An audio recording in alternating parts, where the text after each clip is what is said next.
everyone, and welcome to another episode of Bookmarks Ask Us Anything About LinkedIn. I'm Teri Rafeova, and today I am joined by our teammate Ep10 and my partner in Bookmark, Diliana Deneva. Hi, guys.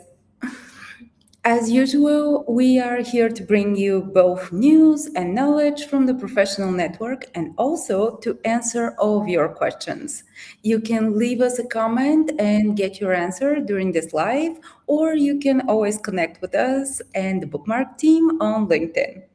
In today's episode, we have topics that are tied to both professional profiles and B2B communication on LinkedIn, so please stay tuned.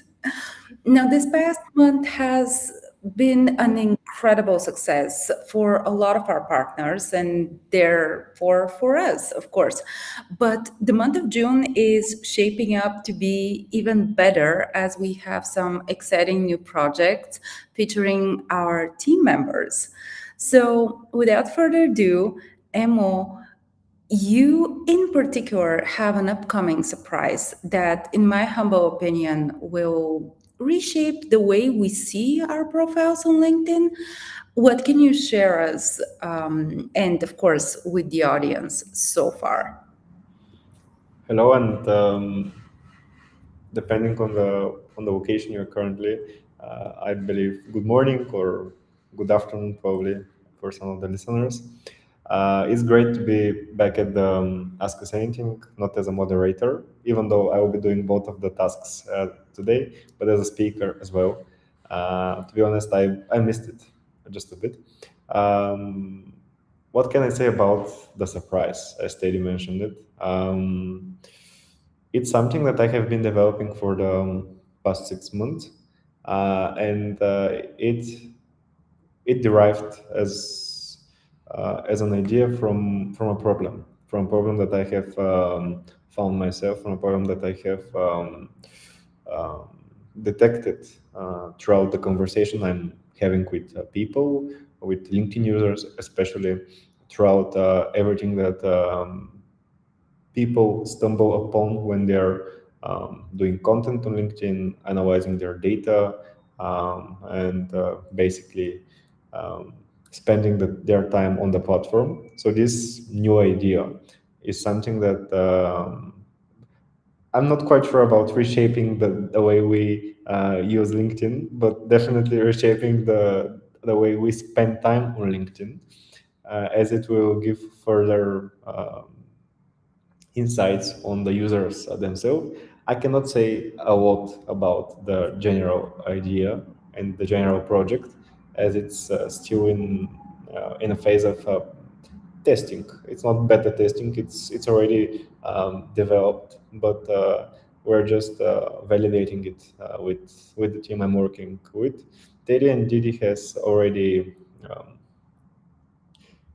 seen it. Let's call it this way. I don't want to disclose any information, and they have tested the idea themselves, so they can probably share just a bit information, but nothing disclosing, please, girls. I can share a bit about what it will bring to people. It will bring people new insights on how they can analyze data, on how they can, as I already said, create content on LinkedIn. Something that is really important for me, as this project this idea was developed in the end of 2025. So in the end of the year, everyone is manifesting what the next year should be, setting goals. So this thing has something in particular related to goal setting, to gamification, and to general business positioning, business development. And I believe that is all I can say for the moment. Something else I can say is that it has purple. It has purple as a main color. Nothing surprising, probably considering my love for the color and for the branding itself. So yeah, this is all I can say. Hopefully, we will be seeing more information about it in the next couple of weeks. Sounds a bit too much, but probably couple of days. Hopefully, by the end of the month, it will be released to LinkedIn and to all the listeners, the audience. If you have any questions about it, you can leave us the questions in the comment about the idea and overall questions. I will try my best to answer, not disclosing any specific information. And yeah, as I already said, Terry and Didi have tested the thing, the idea, the project themselves. So Terry, Didi, what's your opinion about it? And um, how do you believe that it will perform on the market? I'm gonna start over because there is a thing that I really liked about this idea, which is that you can actually be the master of your content with little to no knowledge. I think this is something that stops a lot of people on LinkedIn from using the network effectively because they just fear the starting to do anything on LinkedIn because they have no guidance. Now, this provides a lot of guidance, it provides a lot of data, but it also sort of gives you feedback, something that we know is very, very important. So I think that this is truly the added value of your idea, that you are basically building a companion for every professional, and I think this is really great. Didi? Well, it's hard for me not to disclose anything and still recommend it. But I'm going to share what I find difficult with LinkedIn. Usually, that's the a bit confusing analytics section. It's really, even when I try to make reports, there are so many tabs, so many different places to go search and change the period, etc. And that's confusing. It's not very user friendly. And as we all know, analytics is super important if we want to actually realize what works, what doesn't work, etc. So I would be happy to see some help in terms of analytics. And that's all I can say for now. It really does sound exciting, and I'm glad we are getting and mentioning this topic because I believe it's important to support our team members in all their endeavors, and I'm really happy that Emo, you are sharing this news first here on our own format. Thank you for that. It's not But a book, by the way. Not a second book, definitely. Thanks. But I'm also glad that you've mentioned this because the topic of launching new products on LinkedIn has been in the discourse lately. Now, the reason for that is Robert Yannick's 3-step framework for product launches on LinkedIn. I understand that some of our viewers are not so involved with LinkedIn. So, for them, I will mention that Robert is LinkedIn's product marketing and go to market leader, which is a very impressive position to be in, but it also comes with a lot of responsibility.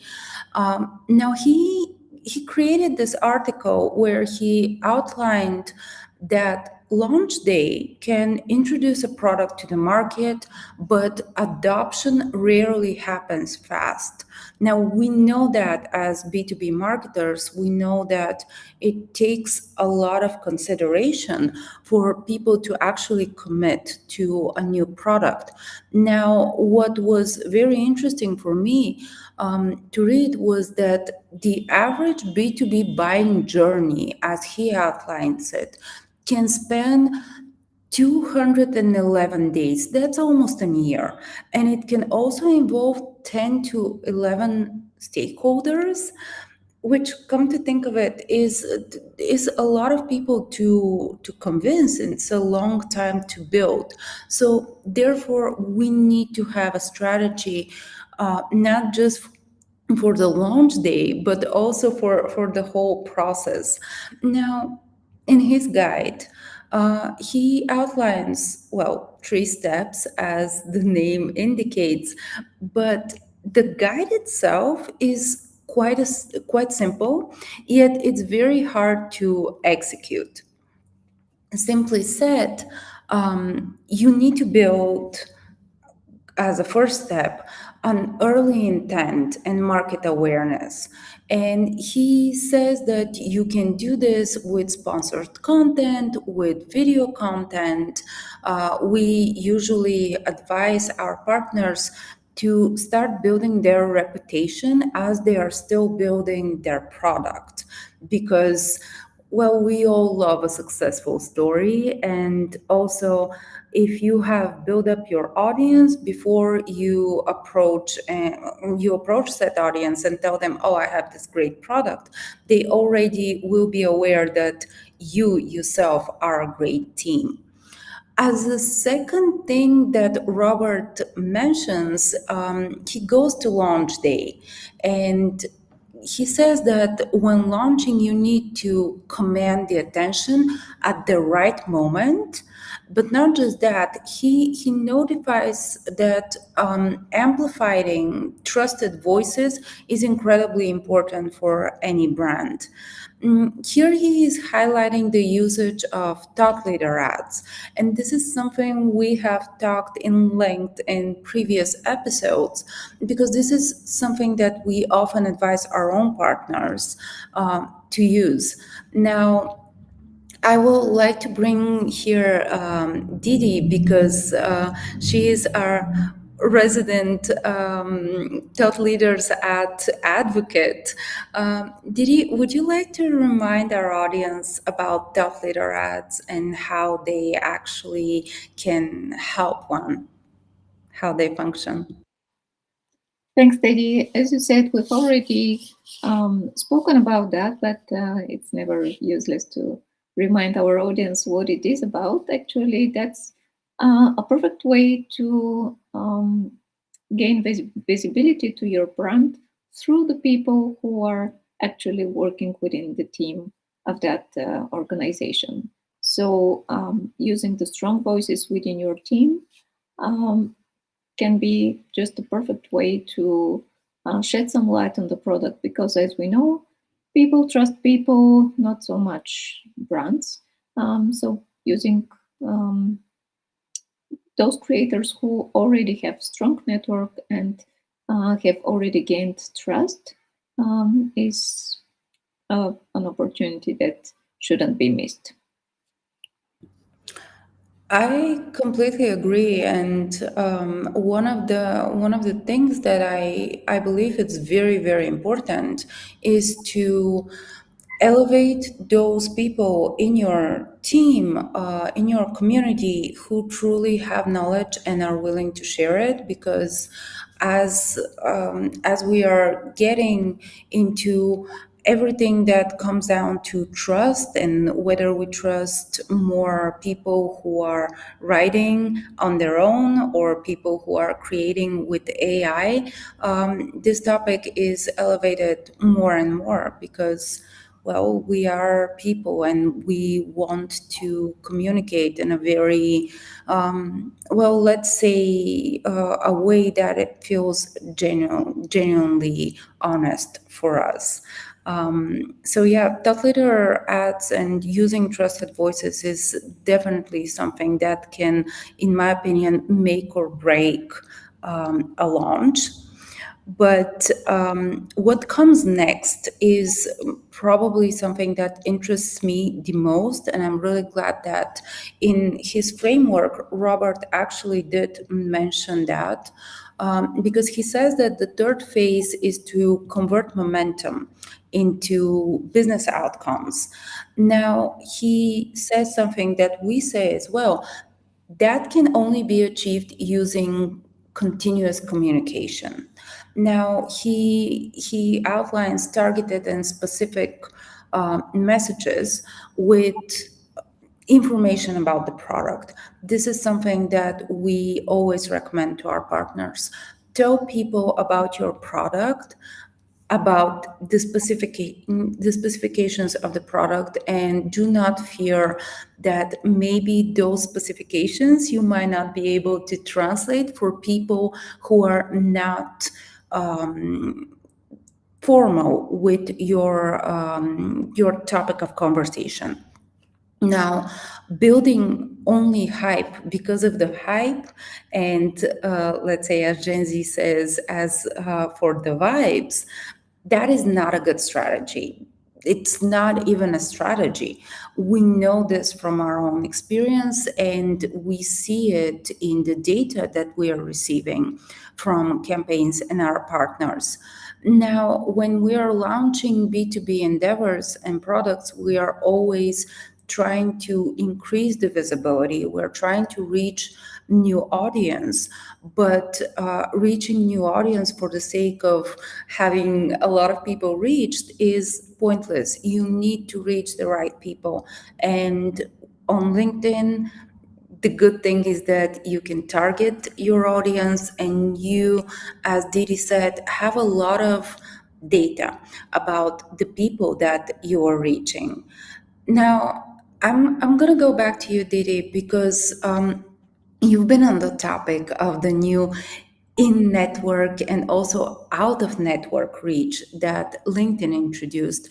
That is very, very important for creators, people who, let's say, they are developing their professional brand or they are developing their next product, and they are doing the right thing that we always recommend, which is to tell the story as they are doing that in order to build that visibility and the trust.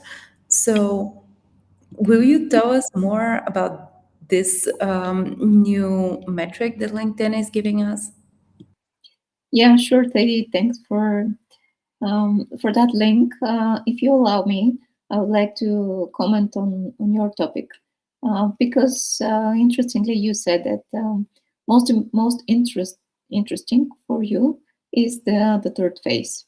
And while I was listening to you, I was thinking that the first phase is most interesting for me. So the top of the funnel, the awareness phase, where you don't just start with product specifications, but you raise awareness about what you do, what you want people to know about. And I want to emphasize on that phase because I think that's something that a lot of people, a lot of marketers, and maybe those who are actually wanting their brand to elevate miss, and that's the top of the funnel phase, and it should be broad, it should not be missed, and it should be well invested into. So thanks very much for mentioning it, and I just wanted to put some extra emphasis on it. And speaking about analytics, there is something new which actually Emma wrote about in the link blog.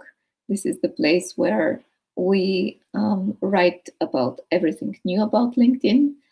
And Ask Us Anything is the place where you can ask anything about LinkedIn. So his latest article is about a new feature in the analytics section, and it speaks about something that we can measure now, namely the impressions. It's actually one of the most valued KPI, which I remind our audiences means the number of people, the number of times your content has been viewed. So for years, creators could see impressions, but they couldn't answer one critical question. And this is, did my post reach my existing audience, or did it help me reach new people? And now they can.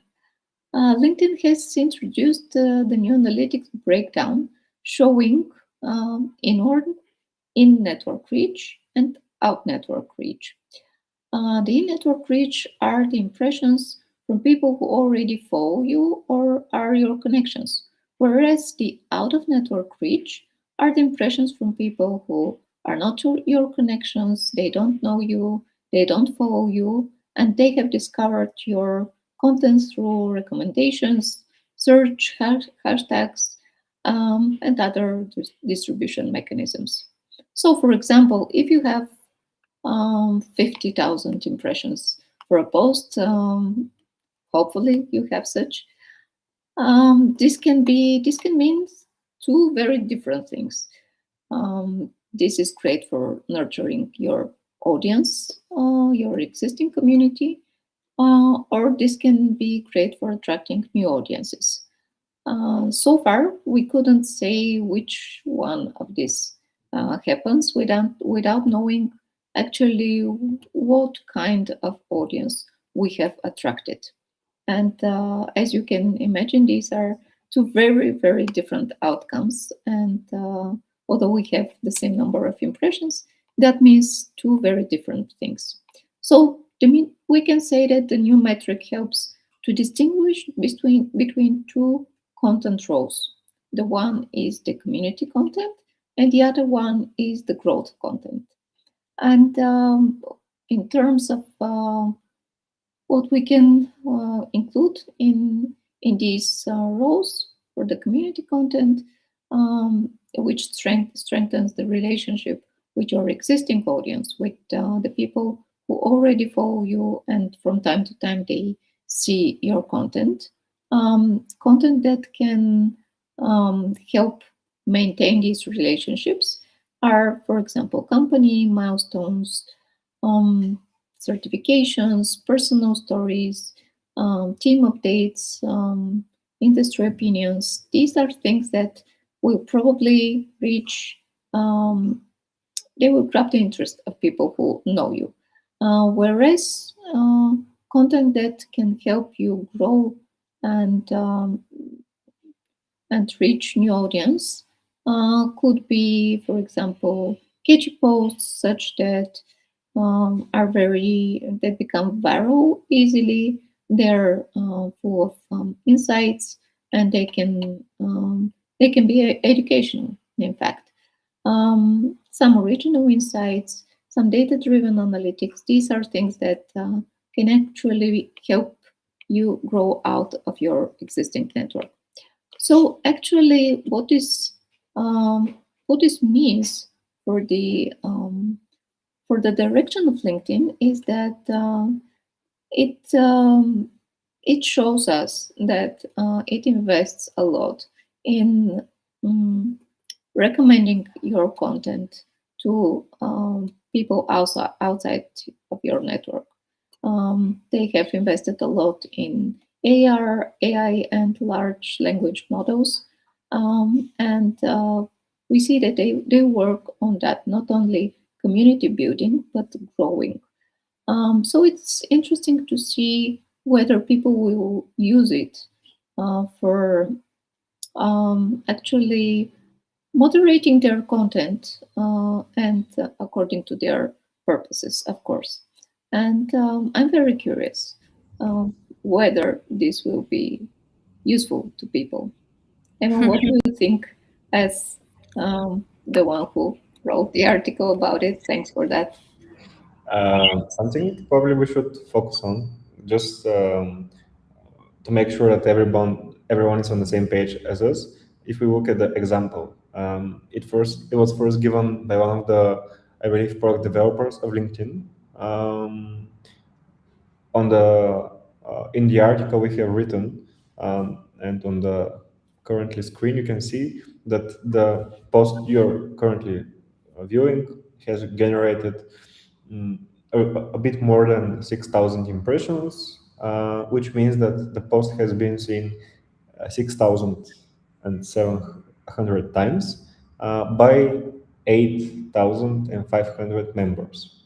This means that the unique amount of members that have seen this post are a bit more than 8,000, and it has been seen 16,000 times, which was great actually before, as probably a year and a half ago, we were not able to know the members reached. LinkedIn first introduced the members reached, then they introduced different statistics. But with this update right now, as we can see, 36% of the users that have generated those impressions are in network fellows, which can be either followers or connections.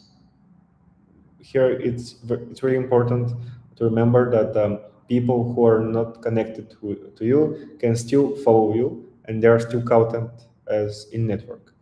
So from those 16,000 pardon, impressions, 36% are generated by our community, kind of, which is a bit more than, I believe, 6,000 impressions or a bit more. And the rest, 64%, is generated by people who are out of your network, meaning second and third connections who are not following you. It's really important because you can have followers who are second connection or third connection, but here those are generated by people who are not following you and who are basically new to your profile, to your content, to your social media presence at all. Um, what this means actually for me, I have seen a comment from Yasmin Alic as the majority of the LinkedIn creators have shared about this news on their personal social media platforms, and I mean the majority of the big international content creators on LinkedIn. And Yasmin shared a thought about him wanting not only to have the amount of percent of the impressions and how were they generated, but he wants names who actually saw your post, which considering that no social media is offering that, no Instagram, no TikTok, no Facebook, I believe should be really, really an upgrade in the social media presence at all, seeing who has viewed your post and how many times. But I believe that there is still plenty of time for this to happen. And for the past couple of months, we're just seeing that LinkedIn is aiming in a direction to disclose more information, more new features, more more instruments, so they can attract and actually retain the users on the platform. As due to the specific changes in the algorithm in the platform itself, a lot of people doubted, should I stay in the platform or should I just move to somewhere else? And apparently LinkedIn is just confirming that they're listening, however a bit slow, but they're listening. So yeah, the upgrade, going back to the question of Didi, is great. The upgrade is something much needed in the last couple of months, even years, considering the changes. What I mean by the changes, currently you can generate hundreds of reactions, even comments, even reposts, and still reach I would say miserable amount of people considering the reactions. I have seen myself posts from my personal profile who generate like 200 likes, let's say 50 comments, and have like 4 to 5 thousand impressions and probably 2 to 3 thousand members reached, which is considering the past with this amount of reactions, I would have generated probably 20 to 25,000 impressions and probably half of that of the reach. It's something. It's something that we should keep in mind. The platform is changing. We should change too. And something that I wanted to add a bit earlier when Theo was speaking, people doing things just because it's modern, or just because the FOMO syndrome or fear of missing out is something that that makes people do things that they're usually not ready to do. The effect of scarcity, of missing actually, and failing to keep up with the trends and with the communities of yours is something scary. And my personal message to everyone listening is: don't do things just because. Do it because you want. Do it because you want to do so. If I can ask a question to the girls, I'm really curious, considering the recent changes, as I already mentioned, in terms of reach, in terms of the analytics that Didi mentioned, in terms of the B2B cycles that they shared. Do you see it more? Those updates are mainly for the personal profiles. Do you see any updates in the company pages and downgrades, upgrades?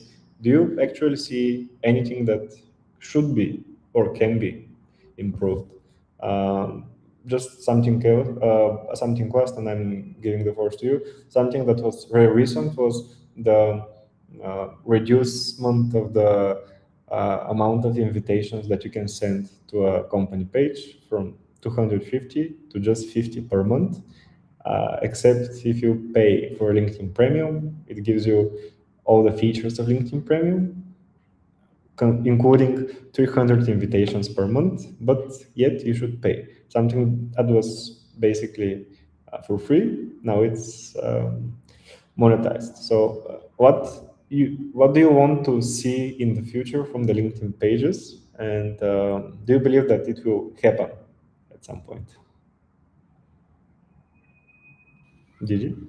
Okay, I will be first, and then I promise we're going to answer the question of Lubomira, um, who asked it in the comments. Well, Emma, what you mentioned is something that I miss as well, the limited number of invitations we have on the page, the limited scope of analytics of our competitors. This is something that impedes our process of analysis of the content a lot, and was actually a great added value to the platform. Now it's missing. We see only very limited data. But unfortunately, I don't think we're going to see it back, because once they have removed it and monetize it, I think that's it for now. Um, as they did with the, for example, LinkedIn events, which were very similar to the Facebook events, with a separate feed and another way to have something additional to promote your event. Now we have an event with pretty much meaningless features, and we don't see it back. Um, let alone the stories, but that's another whole story. I won't even start it. I think that we're going to see completely new different features, which are, no surprise, AI related. So some extra deep dive in the analytics, some, well, that contradiction that is happening. LinkedIn is on the one hand recommending all sorts of AI tools that help you do something quicker and yeah, without thinking about it. But on the other hand, it has penalties for AI created content. So we'll see how this will evolve. And what I want to see actually is some better analytics tools. Yeah, maybe that's. You are very needy. I honestly, as we are, I mentioned at the beginning that we are developing quite a lot of projects and ideas. sketching them out, and a lot of them are coming this month.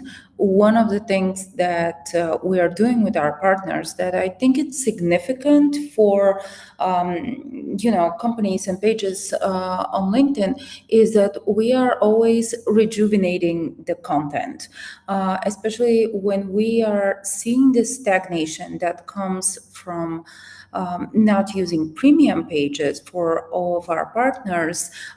The only way that we can escape this limbo of the content being less and less and less popular is to continuously reinvent the brands, to continuously improve on what we offer our audience. And speaking of our audience, I'm gonna direct our attention to Lumira Donova's question, because we as an agency, we have been on a learning path for a long time. And this past month, we have had some new certifications. We have renewed some of our old certifications. But one of the topics that was very prominent in our learning is about ads on LinkedIn. This is something that has been reinvented by LinkedIn multiple times, and this is something that a lot of people are and companies are turning their attention, especially, as Lubomira said, in the summer months. Now, summertime and holiday time is decisively not something that a lot of people think about when they think about LinkedIn. Usually, those are two, very separate entities. So I'm gonna turn the question again to Didi, because Didi, out of the three of us, I think you have the most extensive, path with LinkedIn ads. And would you like to tell us your views on the changing of the LinkedIn ads and what is happening and how brands can actually leverage that in the new environment that we are in? Well, actually, I would like to be quite practical in my hopefully short answer. Thank you, Lubomira, for asking this, because as Didi said, summer is not usually that part of the year which we connect to business. But let's face it, nowadays, with the speed of the world we live in, there is not a single moment, maybe except for a couple of days towards the end of the year, when people are really not working. At the moment, people, even during the summer, are constantly launching new things, doing business at the speed that we have never seen years ago. So I think that there will be some decrease in terms of ads distribution, which probably gives you even a better opportunity to reach your audience. So don't be afraid of the season, and invest in terms of ads. What I think is that you can probably count more again on the top of the funnel kind of ads. So you reach new audience, you speak more broadly about your brand, and not so much about, for example, booking meetings and lead generation. Probably the summer is not perfect for that, but it's perfect time for raising awareness. So use it for that. I have something to add to what you said and to Lumire's question. Probably three important things. What Didi said was straight to the point. What I can say, she mentioned about leads. I would say don't focus on leads, but focus on intention. Focus on their intent. And by saying intent, I mean everywhere, no matter the platform, your website, your social media. Therefore, think about retargeting campaigns throughout the summer, probably. because as the business season from the spring is kind of over, you can now retarget your potential leads who had intent. Other thing is prepare actually for Q4. As we're in transition, prepare for Q4 and prepare for the September and October. Basically, the um, probably more successful months of the year. And last but not least, don't stop your campaigns. I'm not quite sure whether they said it, but don't stop your campaigns. Leave them running, probably with lower budget, but leave them running as you're going to miss on a lot of information, data, and potential leads. Did I already mention thought leaders? I mentioned retargeting campaigns. Combine both of them. Thought leadership ads with company ads, retargeting the current audiences you have. And yeah, this is all I can say on the matter. I have already replied to you in the LinkedIn comment section. So for kind of summary of your question, go to the comment section and check it out for further insights. Teddy, Yeah, I was nodding the whole time because that truly is something that we keep saying. Staying in people's conscience is incredibly important. No matter what you do, we are living in an age where we have a lot of information, a lot of distractions. So if you are not constantly trying to be present in the audience's mind, in their field of view, you will very easily disappear.